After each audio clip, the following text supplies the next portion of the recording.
Welcome, Lynette. Lovely to see you again and talk to you again.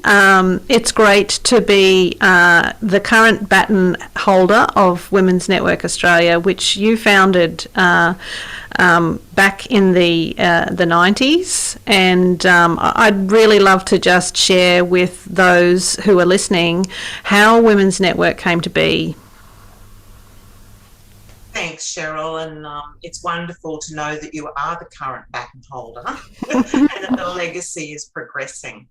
Women's Network Australia started, well, the idea sort of started in about 88 in my mind. I was working in the financial sector in a senior management role, the only woman working for that company across Australia in amongst 40 male senior members. So it was a bit isolating, but luckily I, used my voice well and managed to fight the battle. But in 1990, over that 2-year period, I had decided that I would get some girlfriends together who were in the same positions as myself, and just meet regularly to, swap information, work out how we could, the strategies for how we could progress, share ideas, share referrals, introduce each other to people. And really it was from those 4 girlfriends that the idea of Women's Network Australia started. So it was really formalising what had been a very loose arrangement, and women started to say, oh, could I come to that lunch place? So, our lunch for 4 turned into lunch for 10, turned into lunch for 15. And then we decided that we'd invite someone from the group to address each of the luncheons. So then, of course, I had to find a venue to hold those luncheons in. And, the rest is sort of history. But the reason behind it was that women were quite isolated in senior positions. In my role, I was having conversations, because I was working in the financial and investment sector, with women who were not reaching financial independence, were leaving divorces with no money, had no skills other than that they, were working for someone, and that they were now having to actually balance raising children on their own and holding down a job. So there was sort of this move in the 1990s. The economy wasn't great, and there was a move towards micro business ownership. Mm-hmm. So women were tending to look for flexibility, and they still are. I mean, COVID's given it a good push in the right direction.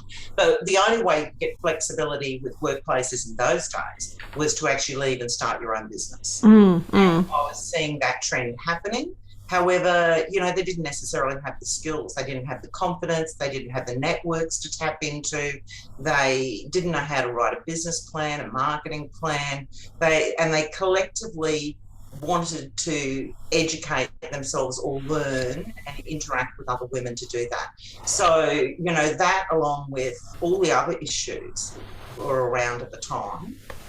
And can we just talk about some of those issues, because they're quite significant. Affirmative action, I recall at the time was a big deal, and there was a big build up to the Affirmative Action Act legislation coming in. Yeah. But they're things now that I think a lot of women take for granted. That concept that you'd get a job based on merit. Woohoo! Yeah. Like, who'd have thought? Yes. Well, in 1990, the number of women in senior roles was quite slim. Mm. There was no pay equality. There were very few female politicians. And if they were, they only got there because they stood in an unsafe seat and happened to win it. Mm. They were usually disposed of by being given a poison chalice. If you've got a problem, then you give it to a female politician, and then, of course, she ends up being thrown out. Mm. There was next to zero technology. Mm. So when Women's Network started, membership cards were index cards written out manually, and certificates and membership kits were typed on typewriters. Wow, that's incredible. So, banks would not lend to women unless their husband went to the interview. Mm. And, we tend to forget all these things. But in my mind, it's part of my lifetime. Yep, but, if you're absolutely. Born in 1990 or 97, you haven't seen these things. I worked originally in the government where you had to leave if you fell pregnant. Yep. So the Queensland government, you had to leave. Up until 1976, I think that was the case. And banks, if you worked for any of these people, you had to actually leave. So, you know, there was a lot of work to be done. And just maybe 6%, I think it was when I started, women were on the top ASX 200. So there's been a lot of change over the years, which has been hard-fought battles by women. And you really, I mean, one of the things that Women's Network gave me was access to be able to lobby government, go onto boards, you know, the work and family boards, all sorts of different, you know, initiatives that were started up to try and battle it. And of course, superannuation, all these things, you know, have actually eventuated.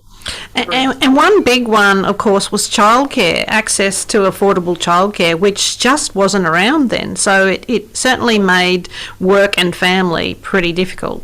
It did, which was another reason that women started their own businesses, for flexibility to do. But, you know, bear in mind, we're looking after children, we're running a business, we're doing all these things. Childcare was the domain of women. Men, unfortunately, had very little to do with it, and there was no expectation they would. And there's certainly no paid maternity leave. You know, if you had a child, you just took the time off, you used your holidays, and your holiday pay, your sick pay, and that's it. You just didn't get paid. And the chances were, anyway, your job wouldn't be there when you got back because you'd now had a baby, so you're a mother.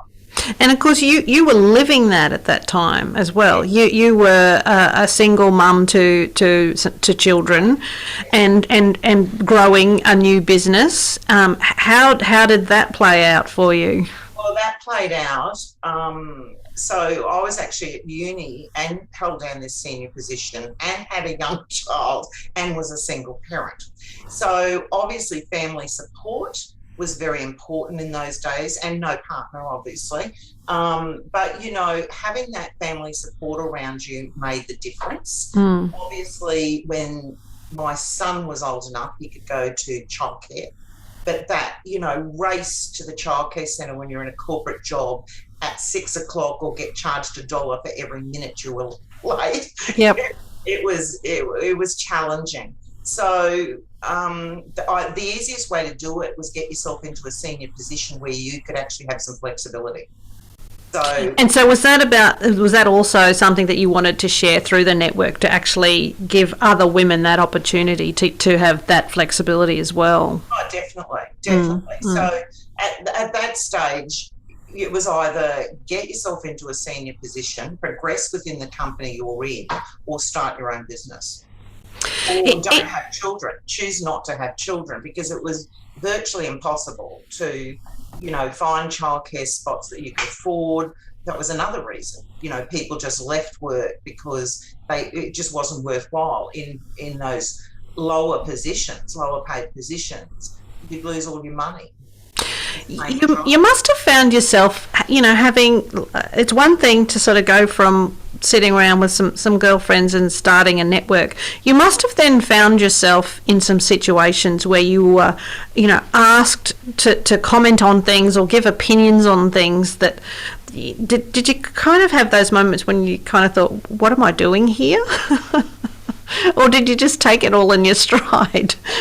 No, I lived it. I loved it. I was one of the few people, I guess, that had their ear to the ground, that was at grassroots level with women, gathering them in rooms, you know, sucking up all the information I could about them, and then working out what strategies could be in place within the organisation to progress their agendas forward. And, you know, some agendas you couldn't, others you could.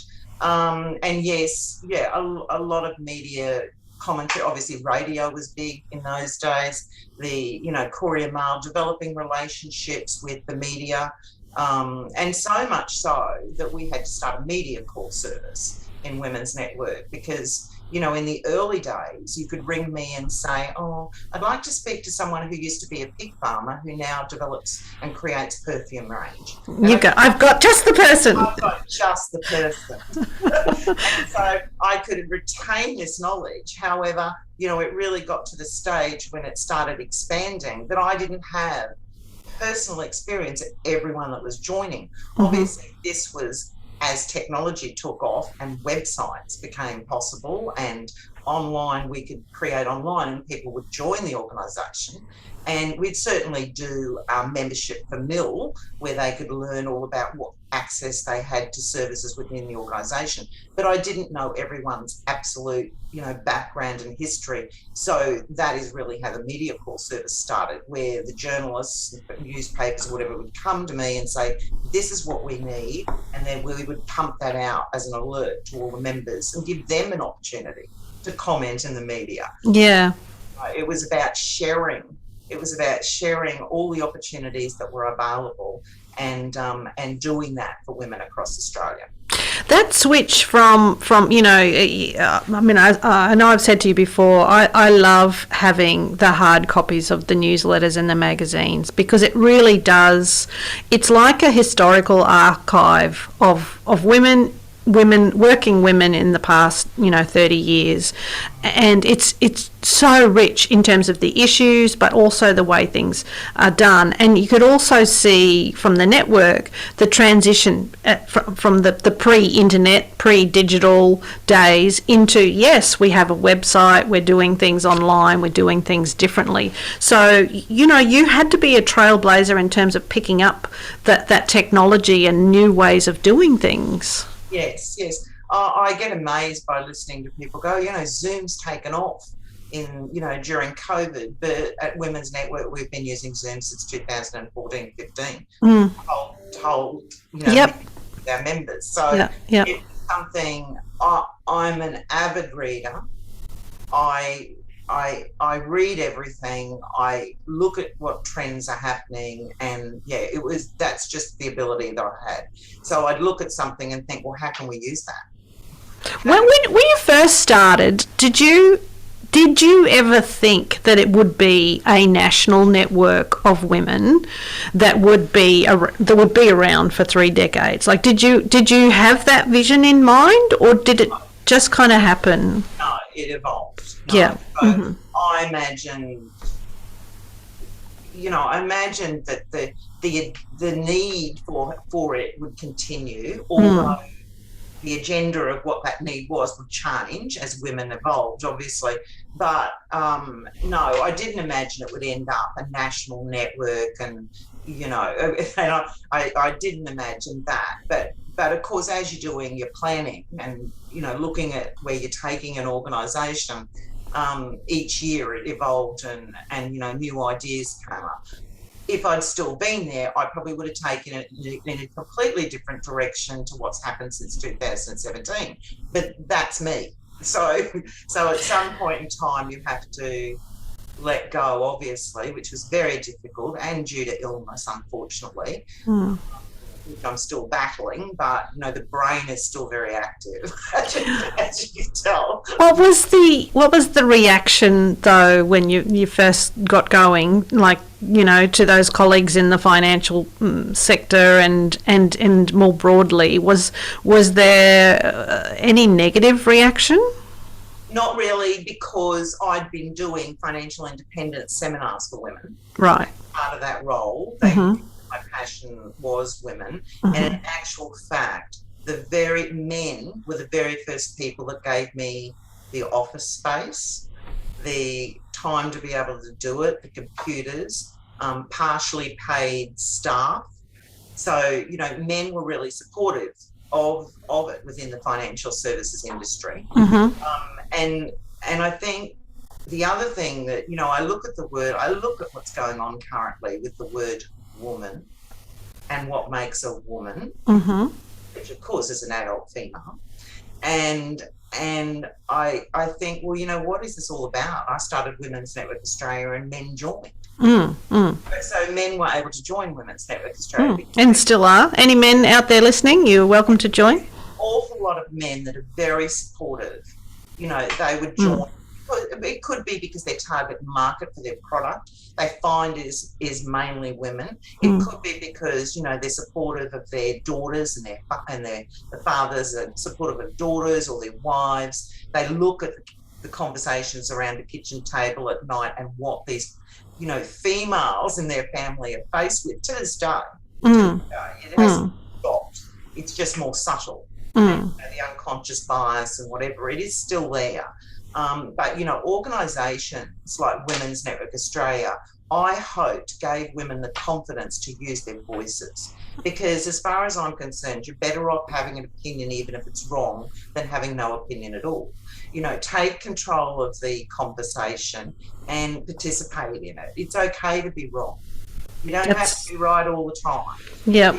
Okay. You just have to say, oh, that was wrong or whatever. So, getting women to use their voices was a big part of Women's Network, and that happened within the events. Teaching women to stand up, and say something for 30 seconds about themselves was so painful for many women. They're so frightened of being judged. Yes. And I would say to them, this is a safe place. Make all your mistakes here. This is practice. Learn what to do here, so then when you have to go out into a world that isn't supportive and is judgmental, at least you've practiced, you've had some skills in it. So, learning to use their voices is very important. So, I would say I received support from the industry I came from. Okay. And I didn't just do it. So I continued to work full-time while running Women's Network Australia. Yes. Wow. So, for that 3-year period, I continued to work, and then came the thing that this just can't continue. Too much going on. Was that a difficult choice for you, or was it just you knew that pathway was taking you there? No, I just knew. I just knew it was time to jump and make it happen, basically. What you would have had a lot of achievements, a lot of successes over that time. Are there some that stand out more than others? That things that you really are very proud of? I think my ability as the managing director of Women's Network Australia, one of the wonderful things that came from it was my ability to participate in my charity work. So they aligned with each other. So, my heart work was domestic violence, financial poverty for women, homelessness, all these things. And what it allowed me to do was to combine both those.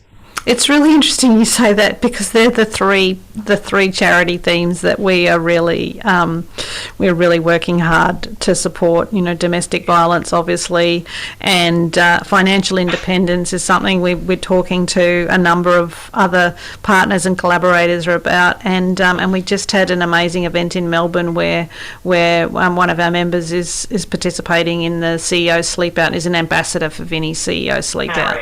Marion Mays, Marion, and she was so passionate and just incredible to hear all of those charities, and so they're still going. The essence of what you were passionate about is still there, which is really great. And some of those things came about, like the CEO Challenge, which was the Lord Mayor of Brisbane approached me about that and said, would you be interested in being involved in this and helping us with this? That came out of Women's Network. Amazing things. There was a shelter, Pindari Homeless Women's Shelter at Spring Hill, and we supplied 1,000 towels, 2,000 pairs of underpants, whatever, and fundraising. It was shut. It used to shut at 9 in the morning and open at 5.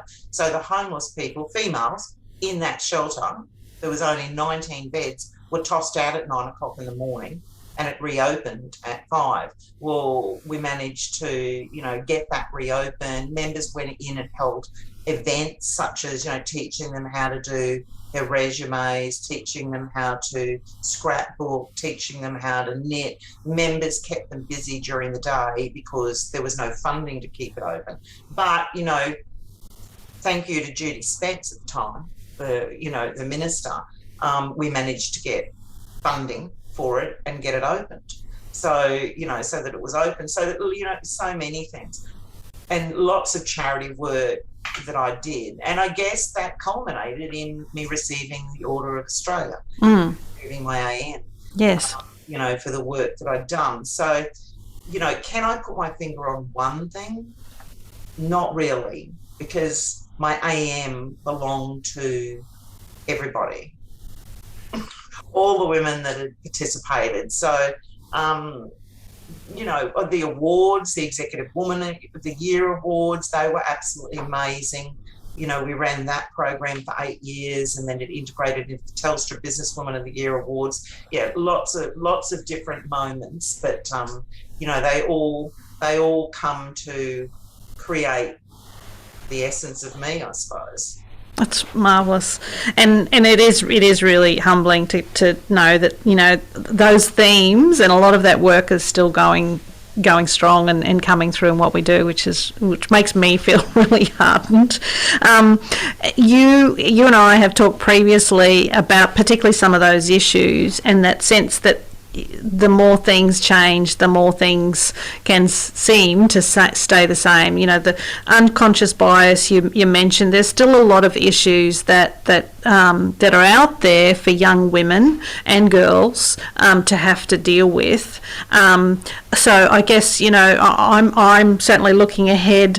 What does WNA look like in the next 30 years? It will be really interesting to see how we tackle those issues moving forward. Well, I think social media's had a big influence on the health and well-being of young women, their level of confidence, their level of, body image. All these things have had a big influence on, how young women progress. So I guess support for the mental health for young women. But let's not forget that the biggest growth poverty level is women over the age of 55 who are now sleeping in cars and tents, and there's no social housing for them. So, we've got a whole new set of problems to address that affect women. Yeah, absolutely, and that is a big one that we will be focusing on certainly over the year ahead. When you mentioned the decision to move on and some health issues that you've had to deal with as a result, but how do you regard your time with WNA? Well, I read things now and I can't believe I was capable of doing it. Really? So, my mobility issues, I have mobility issues. Yeah. So, the thought of the fact that, because you would have been travelling, you would have been going to board meetings, to government meetings, like all the time. Yes, and now it's a challenge to actually get myself organised to go to a doctor's appointment. So, I look back at it fondly thinking, these are memories, you could do it once. And, the thought that I could be in the office and the girls would look at me and go, you've got a flight to Sydney in an hour and a half. And I'd go, oh. Sure, no worries. Rush myself, get organised, pack everything in a suitcase. And I was doing a Sydney, Melbourne, Hobart run that particular week. Yes. And so, yes, and that I could pull it all together. Yes. And and stay sane. and get myself into the car, drive to the airport, get myself on the plane, and then pull that off over 3 days then. But, I loved it. Yeah. When I got there, once I got there and once I started setting up the rooms and, I loved it. I loved it. And so, the chance to actually, catch everyone and catch up with them and work out what they were doing and, look at their trade display tables as they arrived and started setting them up and find out what had happened in their business that month. And so, but yes, looking back at it, it's got wonderful memories. Not that I, don't do anything these days, obviously, but it's very different to the life I led. I would put in 70-hour weeks Easily. And, it was never work. No. It would not work when you love what you're doing. Absolutely. When you love what you're doing, it didn't feel like work. It felt like a hobby. And being able to integrate, your children into that made it a lot easier. So I'm not one for this balancing work and family. I'm about blending. Yeah, I think that's great. I think we, I have always regarded my career as part of that balanced blend as well, and I think it's really important for our children to see that you can have a career, you can have a business, you can do these things, you really lead by example, and it's not at their expense. No, well, they learn things. They learn things by being in the office and hanging around. And I mean, not that Madison was learning much at 26 weeks. Okay. You never know. More than 26 weeks. But, that was the other thing. In being able to run your own business, I could actually set up a creche at work and, have a room and not have to use childcare because I owned the business. So yes, yeah. Therefore, and one of the sensible things I always say to women, if they're trying to, balance or blend their work and family and they've got a micro business and they're about to start employing, make sure the very first secretary or receptionist or admin person that you employ has a background in childcare. For themselves and for you. Because when you can't do something, they can step in. So, if you've got that as a luxury of an admin person that has also worked in childcare, and there's a lot of people back in my day, which was 25 years ago, when I had a baby, Madison, that were wanting to get out of childcare, but didn't know how to get out of childcare. So, I developed a relationship whilst Madison was going to childcare and with this girl, and she'd said to me, I'd love to work for you. I said, done. That's brilliant. The inside tips. Well, yes, done. So it's a matter of, I think, doing the blending, thinking strategically. There are ways of making your home-based business or micro business or small business family friendly, and just thinking about ways to work smarter. Well, I just want to thank you for sharing what you've shared today, but also being a trailblazer and paving a path for women and helping them along the way, because it's one thing to kind of go out there and do it. It's quite another thing to bring women along with you. And I can't imagine how many women you have had contact with over those 25 years. You must get a lot of Christmas cards, I'd imagine. Yes, and people who you meet who say, do you know you changed my life? Yeah, that's a special feeling. My life. And I go, really? Oh, don't you remember? We were at Mount Cootha at this thing and this is what happened. And I said, yes. It is amazing. But, at Women's Network Australia, it was lift while we climb. Fantastic. Leave no one behind. So if they want to come and they've got their arm out, lift them and support them. That's lovely. Well, I hope I can, as I say, continue it on, and it's really wonderful to hear a lot of the similarities with where I think we're going moving forward. So thank you so much for your time, and thank you for everything that you've done. My pleasure. Thanks a lot, and best of luck, and thank you for continuing to follow the path.